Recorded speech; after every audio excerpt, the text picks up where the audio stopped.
আসসালামু আলাইকুম বন্ধুরা, এটা আমার আজকে ফার্স্ট ব্লগ।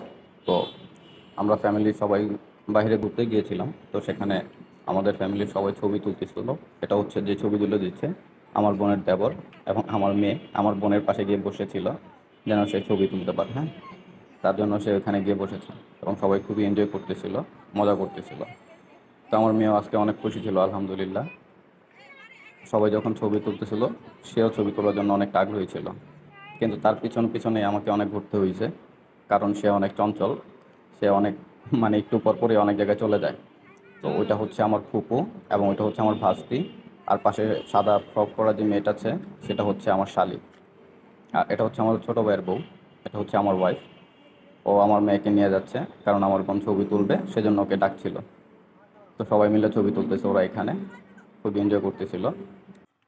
যাই হোক, তাদের ছবি তোলা শেষে আমি আমার মেয়ের পিছে ঘুরতেছিলাম যেন হারিয়ে না যায়, কারণ ও এদিক ওদিক দৌড়াচ্ছিল।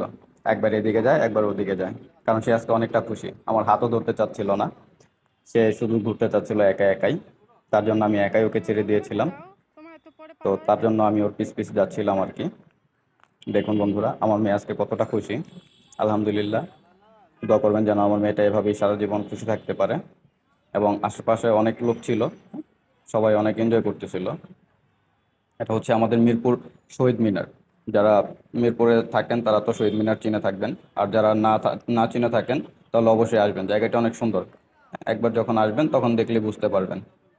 দেখুন বন্ধুরা, আমার মেয়ে আজকে এতটাই খুশি যে একা একাই খেলা করছিল। পাশে মাঠে ছেলে পেলে খেলা করছিল, তাই আমি তাকে নেয়ার জন্য গিয়েছিলাম।